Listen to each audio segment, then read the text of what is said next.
Les journées du médicament est un rendez-vous très important. C'est la 4e édition cette année. C'est depuis 2017 qu'on n'avait pas organisé. On avait trouvé comme prétexte parce que quand même il y avait des enjeux majeurs qu'il fallait en discuter. Et on a pris cette année pour l'organisation de ces 4e journées. Et c'était un bon prétexte de parler d'actualité.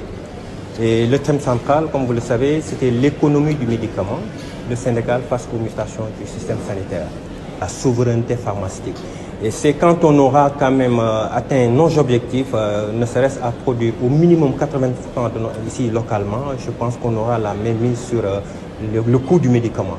La matière première coûte cher, l'électricité coûte cher. Et je pense qu'avec un bon accompagnement de nos autorités de tutelle, je pense qu'on peut atteindre ces objectifs. Rendre le médicament plus accessible, ce sera des médicaments de qualité en moins de coût. Et c'est de ça dont on a besoin et puis faire face à ces ruptures récurrentes que nous connaissons. Parce que tant que nous ne parvenons pas à atteindre cette souveraineté pharmaceutique, malheureusement, les pays auront tendance à approvisionner le marché local avant de penser à l'exportation. Donc, il est risqué de nos jours de dépendre à 95% de l'industrie étrangère. Donc là, comme objectif majeur, d'ici 2035, on a comme objectif la production de 50% de nos besoins ici. Je pense qu'on va y arriver avec l'appui de nos autorités. Il faut le dire, le médicament est un maillon important dans nos dispositifs de santé publique. Et c'est aussi un maillon qui joue beaucoup dans l'économie sénégalaise. Maintenant, nous, ce que nous voulons, c'est que les Sénégalais puissent avoir accès à des médicaments de qualité, mais à moindre coût.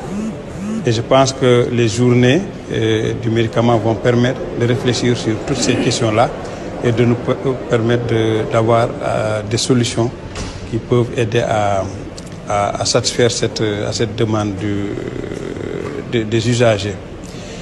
Et il faut dire que le médicament aussi, globalement la pharmacie, est une des priorités du nouveau gouvernement parce qu'on a parlé de l'industrie pharmaceutique. C'est-à-dire comment faire pour relancer la production locale, surtout dans le cadre de l'agenda de transformation 2050.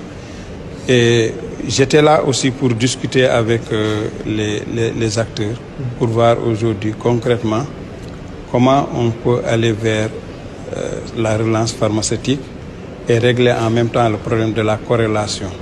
Parce que plus on produit, plus on réduit nos importations, plus l'argent reste dans le pays, plus on a des médicaments à bas coût et qui sont accessibles aux populations. Donc nous tous nous sommes engagés sur la souveraineté pharmaceutique et j'étais venu vraiment délivrer un message pour leur dire que nous devons réfléchir pour relever les obstacles et les barrières qui aujourd'hui empêchent le Sénégal d'être producteur en matière de médicaments.